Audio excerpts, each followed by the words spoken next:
El próximo programa es para todos.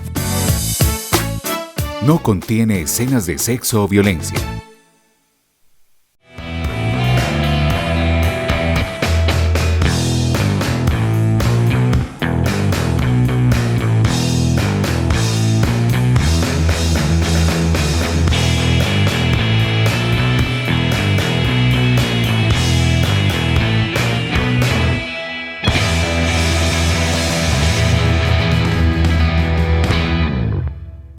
Televidentes, bienvenidos a Inarchivo. En el año 2010, en la institución educativa Juan de Dios Uribe, se llevó a cabo un certamen de literatura relacionado con la agenda cultural que desde esa institución se planeaba para resaltar el talento de los chicos del colegio y de la comunidad en general. El Embudo es un antiguo bar de la carrera Marulanda. Para franquearlo, hay que atravesar una cortina de bambú y recorrer un pasillo que conduce a un amplio salón. De ahí su nombre. Adentro, una aglomeración de campesinos, obreros y gente del pueblo se apretujan en mesas desvencijadas y se sienta como puede en sillas plásticas. Las muchachas se mueven sonrientes y desenvueltas entre el mostrador y la clientela para descargar sus botellas de pilsen y de paso para pedirle a un parroquiano una piña colada, que no es más que un sorbo de avena al que le han colado la piña y el alcohol, pero que les deja alguna ganancia extra que comparten con el administrador. Ese domingo el negocio estaba abarrotado. Pacho Betancourt y su trío de cuerdas debutaba después de una intensa gira por Santa Inés, Santa Rita, San Pedro Arriba, San Pedro Abajo y otras localidades. Por lo cual inició rindiendo excusas al respetable, pues se hallaba un tanto afónico. Sin embargo, él y sus acompañantes, durante 8 horas y con un amplio repertorio, suscitaba comentarios elogiosos. Comillas, es mucho mejor que Darío Gómez, lo que pasa es que no es farandulero y no ha tenido tantas oportunidades, dictaminó Marcela, con su clarita en la mano, pues estaba harta de tomar cerveza. Cuando Pacho abandonó el local, los campesinos comenzaron a salir para que no los dejara la escalera. Marcela, agotada, aprovechó el momento para sentarse a mi lado. ¿Usted es doctor?, me preguntó. No, le contesté, en este país hay demasiados, por eso es que andamos tan jodidos. Marcelo no llega de Medellín los fines de semana como muchas de sus acompañantes. Es andina y vive en La Chagra, un barrio empinado al que un cura, para exorcizarlo de tanto puñaletero y expandedor de vicio, bautizó María Auxiliadora, pero las cosas no han cambiado ni siquiera bajo el manto de tan ilustre señora. A Marcela no le faltan preocupaciones. De lunes a viernes vive y trabaja en la vereda La Unión, en una truchera. Las 2 niñas mayorcitas estudian en la escuela cercana, pero les está yendo muy mal en el estudio. Déficit de atención, como dicen los pedagogos cuando sacan pecho y se ufanan. Me siento con ellas para que se aprendan las tablas, y cuando me descuido, la una está jugando con el perro y la otra se empelicula haciéndome creer que está soplando el fogón. Era muy buena estudiante, me cuenta. Hice hasta 5º, pero cuando murió papito, los tíos se agarraron por las 2 cuadras de tierra que dejó, de manera que una tía y mi mamá nos vinimos para el pueblo y hasta ahí llegó el estudio. Había que trabajar en casa de familia. Me hubiera gustado ser enfermera o secretaria. A mis niñas les doy muy buen ejemplo. Les enseño que hay que respetar a la profesora y que nada de groserías, pero no he hecho sino hablar como una lora. ¿Usted qué hace? Soy profesor. ¿Y qué hace un profesor por aquí? Es uno de los sitios más decentes que quedan en este pueblo. Por lo menos no he debido hablar de política. ¿Y qué enseña? Español. Me encanta, pero tengo muy mala ortografía. Yo puedo enseñarle alguito. No, me gustaría aprender sobre ética y moral. Sobre ética ya lo sabes todo, Marcelita, porque le madrugas a la vida para arrebatarle las monedas con las que compras ese pan amargo y disputado de los pobres. Sobre moral, ¿qué podría enseñarte? Nunca he podido saber qué hierba es ella. Al llegar a casa seguía rumiando las palabras de Fernando González en El maestro de escuela. Putísima es la vida.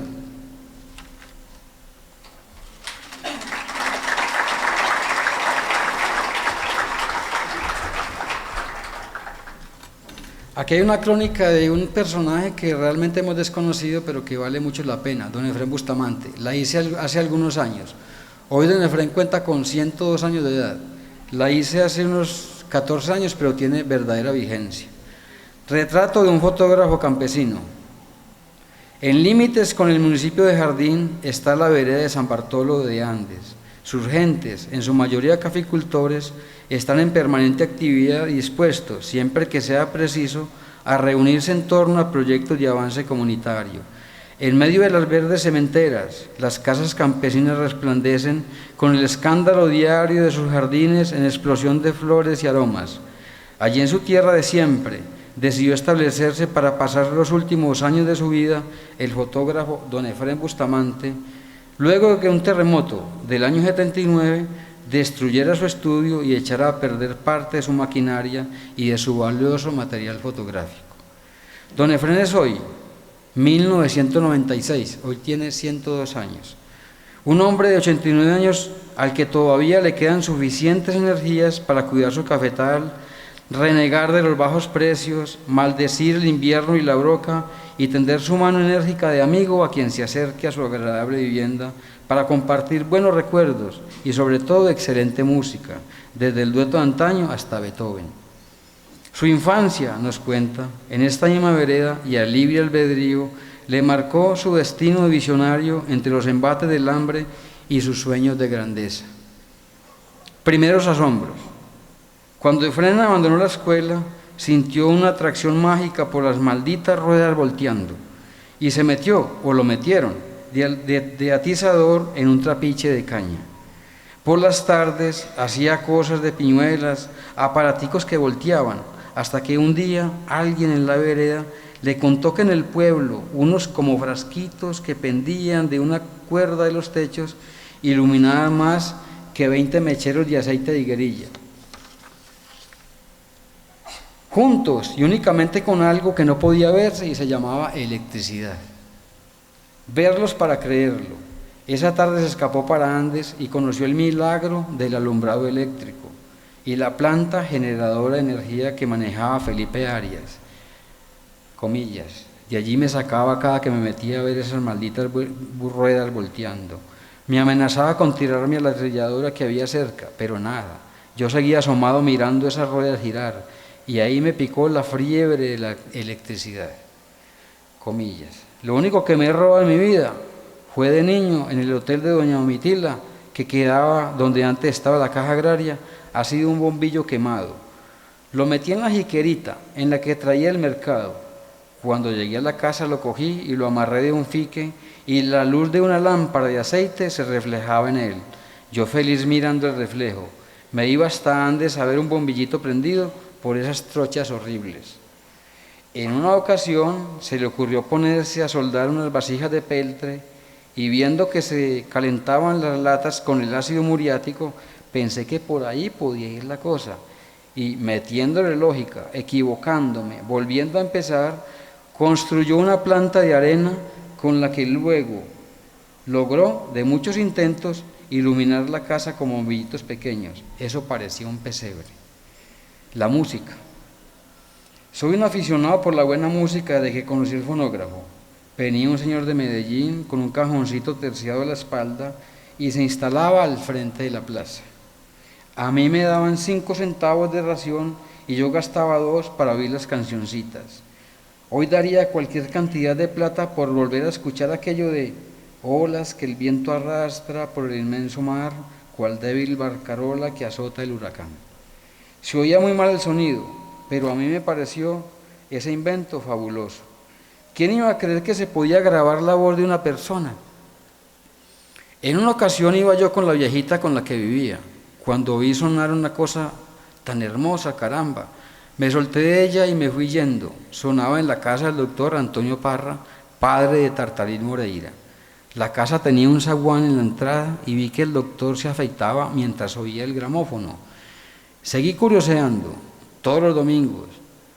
Un día vio que yo me asomaba y me preguntó si me gustaba la música. Me mandó a entrar, pero con la advertencia de no tocar nada. Me senté allá y después todos los domingos me iba a escuchar los mismos 2 discos. Ahí me nació la fiebre de la música, la radio.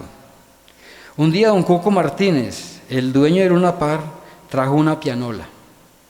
Tenía unos pedales y se le metían unos rollos de papel llenos de huecos.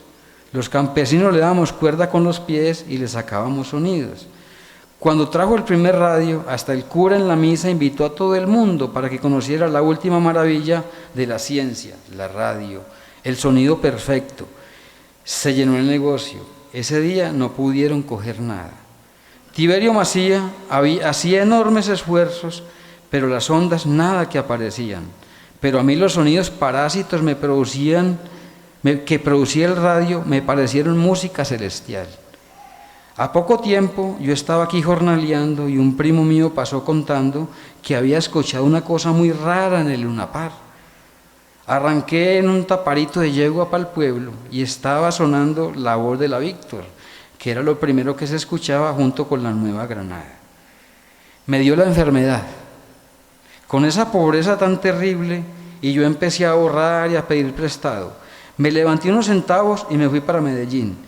Vi un radio de las mejores marcas, con bobina móvil, que valía 9 pesos con 20 centavos.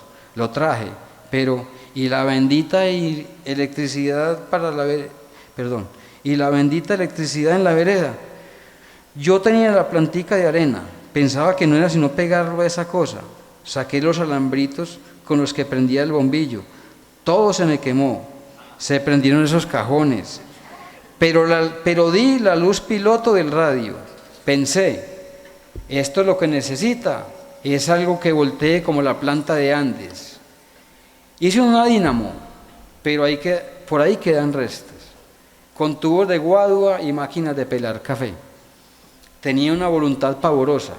Llegaba del trabajo y me metía en esa cañada sin saber nada. Todo era montar por aquí, buscar por allá, quitar un alambre aquí, poner otro allá. Me daba la madrugada hasta que lo puse a sonar. Estaban en una política de esas sucias que hubo. Eso fue muy miedoso. La misa era política y hasta los curas hijueputeaban allá. Estaban unos tales leopardos, Ramírez Moreno, Silvio Villegas. Los sábados se venía toda la vereda a escuchar La Hora Sabrosa, que leía Raúl Echeverri en una emisora de Pereira. Esto se llenaba, hasta pusimos una fonda para vender tinto y cerveza.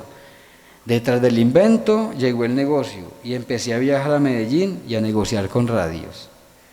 Me hice muy amigo de Grefstein Ángel, de J.M. Estrada, de William Chavarriaga, de los Bernales y Posadas, todos ingenieros y unos sabios en asuntos de electricidad. Lo del radio y el dínamo no me creyó. Es que ni yo mismo lo creo ahora. ¿Cómo sacó usted corriente alterna? ¿Cómo alternó y cómo sacó el voltaje preciso? Yo no sé. Lo cierto del caso es que el radio trabajó. Fue lo único que respondí. Después construí unos transmisores y monté una emisora en la vereda. Pero esa es otra historia. Luego empecé a electrificar, instalaba dínamos y alumbré 3 veredas, Risaralda, Cañaveral y San Bartolo. Pedía 1.000 pesos anuales a los usuarios. La fotografía. Nuestros pueblos van discurriendo lentos, bajo los amanes o las ceibas. Pequeñas historias de gentes anónimas convocan el interés y los asombros de los parroquianos. Entonces los bostezos, las miradas pícaras a las muchachas que se alejan, los rostros iluminados, ensombrecidos, claman por ese milagro de sombra y de luz que son las fotografías. Y para perpetuarse en pequeños recuadros que conjuran la débil mirada de los hombres, tal vez cosas parecidas pensaba don Efrén cuando decidió, hace un infierno de años, dedicarse a la fotografía. El cuento se llama El Sargentico. No podía creer que eso le estuviera ocurriendo precisamente a él. Siempre había sido un hombre cuidadoso de no infringir la ley, claro que no era perfecto, tenía sus pecadillos, aquellos que nos están permitidos por nuestra conciencia para hacer más llevadero este paso por el mundo. Precisamente debido a estos pecadillos, Alejandro se mantenía al margen de cualquier situación que pudiera complicarle la vida con la policía.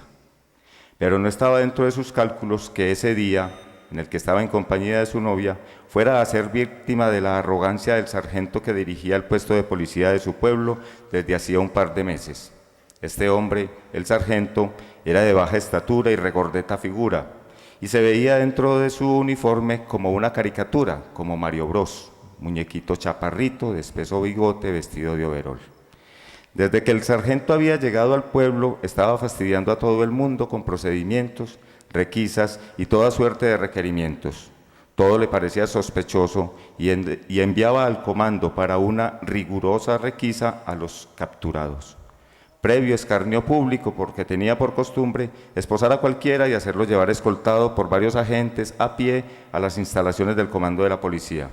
En el pueblo sabían que lo que quería era aparentar autoridad de la que carecía, porque como persona nadie lo respetaba y como policía dejaba mucho que desear por sus métodos. Alejandro enseñó sus documentos, fue sometido a una requisa y de paso a un par de empellones que le propinó el sargento. Esta escena ocurría delante de su novia, quien absolutamente sorprendida tampoco se escapó del ultraje. El cabello largo de Alejandro parecía ser el delito del que lo acusaba el sargentico. Ese era el crimen del que era sospechoso. Bajo esta sindicación, lo dirigieron al comando de policía que distaba unas 10 cuadras del bar de donde lo estaban arrancando. A pie, escoltado por 8 policías con sus armas listas, Alejandro fue conducido por las calles del pueblo a la vista de todos los feligreses, amigos y familiares, a los que le pedía que hicieran algo, que estaba muy asustado porque sabía que el sargento había dicho que a los peludos se las iba a montar hasta que no pudieran más. Al llegar al comando, fue conducido a un patio donde le ordenaron bruscamente que se quitara la ropa. Fue sometido a una nueva y rigurosa requisa por parte de 3 policías que esculcaron cada rincón de sus ropas, su billetera y su cuerpo. Desnudo, tuvo que hacer cuclillas, luego agacharse como a tocar la punta de sus pies con los dedos de las manos sin doblar las rodillas. Hasta le abrieron sus nalgas para ver si tenía algo guardado dentro del trasero. Revisaron sus orejas, boca, nariz y le revolcaron el cabello. Después de escudriñarle hasta la conciencia, sin encontrarle nada que les indicara la comisión de un delito, lo dejaron parado en mitad del patio y sin decir una sola palabra salieron. La noche estaba fría y las miradas que algunos policías dirigían a sus genitales le incomodaban. Los minutos se arrastraban lentamente y ninguna señal de una inminente salida. Imaginaba a sus conocidos y familiares, especialmente a su novia, moviendo cielo y tierra para sacarlo de allí. El tiempo transcurría lento, continuaba su marcha inexorable.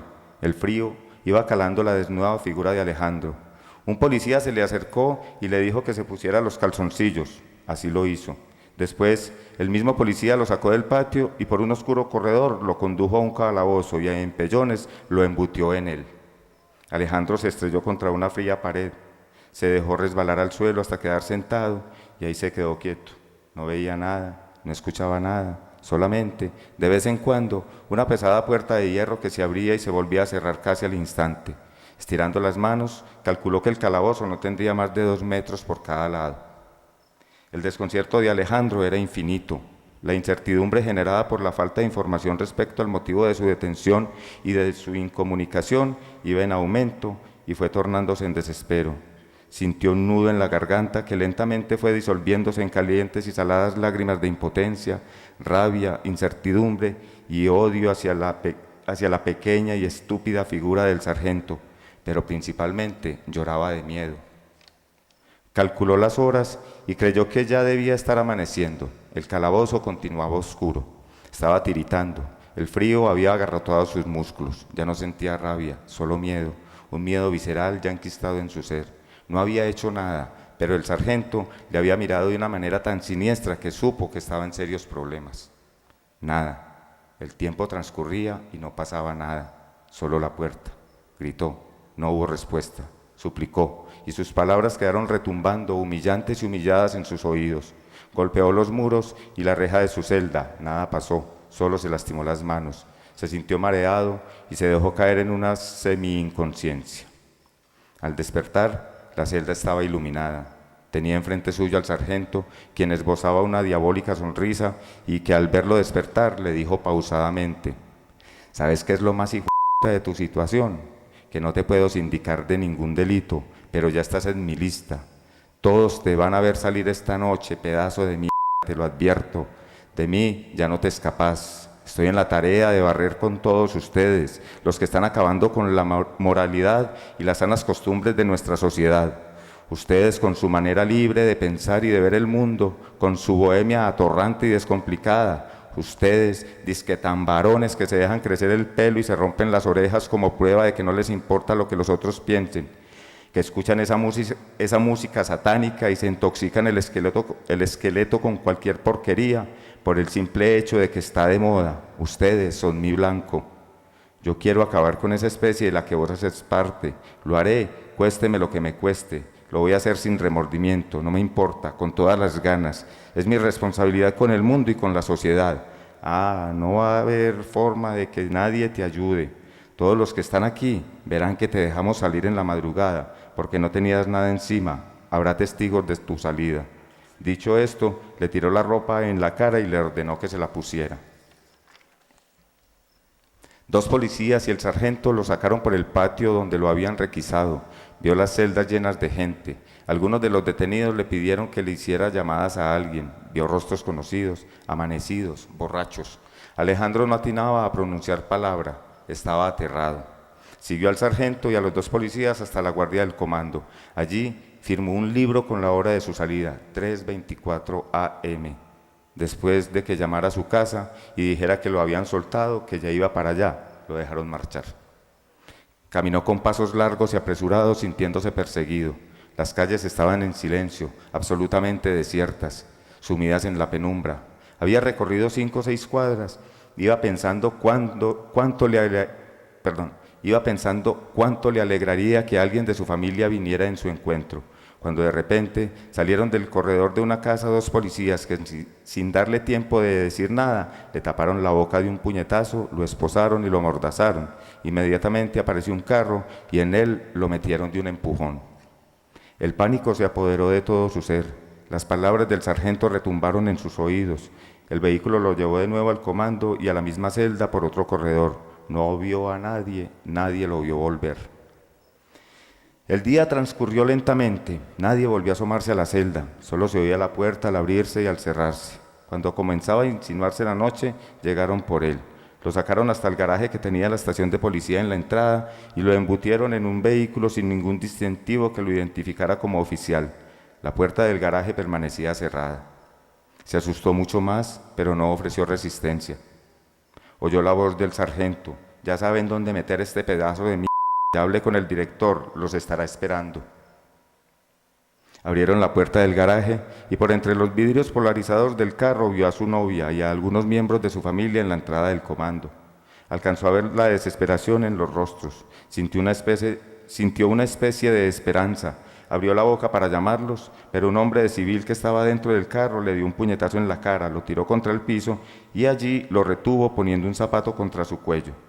Probó el sabor de su propia sangre, sintió que un diente se le había aflojado por el golpe. No se podía mover, no podía retirar el zapato que lo estrangulaba. El vehículo inició la marcha, su familia ni siquiera lo notó.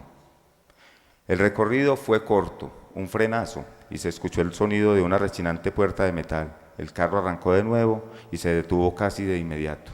Esposado con las manos por detrás, a los empujones, fue sacado del carro y conducido por un gran salón y un oscuro corredor. Todo estaba en silencio, nadie hablaba. Alejandro no veía a los hombres que lo empujaban y lo golpeaban. La caminata terminó cuando lo embutieron dentro de una celda en la que no se veía nada. El sonido de la reja de hierro al cerrarse fue estremecedor. Un solo pensamiento cruzó por su mente: ¿sonará igual cuando se abra para dejarme salir? Absoluto silencio.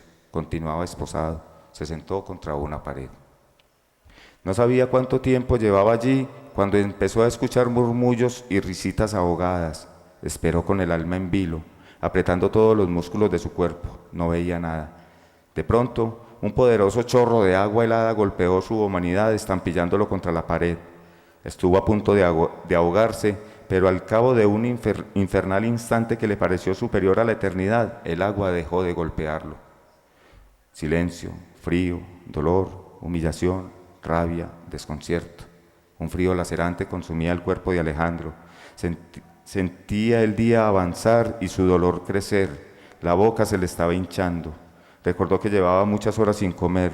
Pensó en su novia y de inmediato el rostro del sargento apareció en su mente con su demencial sonrisa. Horas eternas deslizándose lentamente en esa bóveda fría y oscura. Pensó que si no se había muerto, era gracias a su fortaleza física y el deseo de salir de allí para de cualquier forma vengarse del hijo del sargentico. El hambre y el frío hacían estragos en la humanidad y en la voluntad de Alejandro. De pronto se iluminó la celda hiriendo sus ojos. Cuando se acostumbró a la luz, vio a un tipo de civil que le llevaba un plato. Pensó rechazarlo, pero no pudo hacerlo. El hambre era superior a la repugnancia. Tomó el plato. Había un caldo grasoso y maloliente. No pudo reprimir una arcada. El hombre no le quitaba la mirada de encima. Alejandro le preguntó qué era lo que estaba pasando. El hombre no pronunciaba palabra. Alejandro insistió. Él solo le dijo: hermano, el sargento le tiene la mala y lo va a desaparecer. Y lo más berraco es que nadie va a saber dónde está usted. Aparte de usted, hay más gente en las mismas. Alejandro abrió la boca para decir algo. Nada salió de sus labios, ni un sonido, ni una palabra ininteligible, ni una palabra clara. Nada, quedó vacío. Ahora sí se sintió como un pedazo de mierda. Pasaron los días, ya no era capaz de llevar la cuenta de cuánto tiempo llevaba viviendo esa pesadilla. Solo comía una vez por día la asquerosa sopa. Su cuerpo ya acusaba el encierro, extrañaba el sol, el baño, lo extrañaba todo. Ni idea tenía de cuánto tiempo había pasado cuando tomó su primera gran decisión desde que empezó la pesadilla. No volvería a pronunciar palabra. Más tiempo. ¿Cuánto? No tenía la menor idea. No lo sabía cuando lo sacaron a un patio. El sargento no se encontraba en el pueblo y alguien iba a violar la norma establecida por él, pensó Alejandro. Por primera vez en mucho tiempo sintió el tibio abrazo del sol. Le extrañó que no hubiera nadie por allí. Lo único que rompía la monotonía plana del patio era un montículo de tierra en la mitad. El día transcurría suavemente. Por primera vez desde que la pesadilla había empezado, se sintió un poco tranquilo. Pasó sus manos por su espeso cabello, engrasado y enmarañado. El jabón, el aseo de sus dientes, el cambio de ropa, todo era absolutamente prohibido. Todavía no podía entender lo que le estaba pasando. Echó una ojeada a su amado pasado, la novia, el trabajo en la oficina, los traguitos los fines de semana, su familia, los amigos, sus libros, la música, un porro de vez en cuando. Todo era parte de eso, del pasado. Ya nada le pertenecía, ni él se pertenecía. Nada más que su silencio imperturbable era de él. El día dio paso al ocaso. Pronto vendrían por él para meterlo en su celda, pensó. Aún no empezaba la noche cuando se abrió la puerta y al lado de ella depositaron un plato. Alejandro corrió hasta ella, pero la puerta se cerró de golpe en su cara. La miró, volvió sus ojos al plato y de nuevo a la puerta. No entendía. Lo dejaron en el patio. Durmió contra la puerta, sintió un frío infinito. Muchos meses pasaron sobre él. Me voy a dejar morir, fue su nueva decisión. No era un pensamiento trágico, era la certeza de saber que su vida no podía ser vivida pendiendo de un hilo y a voluntad de un bastardo como ese muñequito de los infiernos. Se iba a sentar y no volvería a moverse. Tendrían que molerlo a golpes y más bien dejaría que lo mataran antes que moverse. Qué bonitos son estos recuerdos de literatura que vinculaban toda la comunidad andina. Que esta también sea la oportunidad para decirles a todos ustedes que no podemos dejar perder estos espacios de lectura que día a día debemos fortalecer en vez de dejarlos acabar. Televidentes, de esta manera hemos llegado al final de En Archivo. Nos vemos en una próxima oportunidad.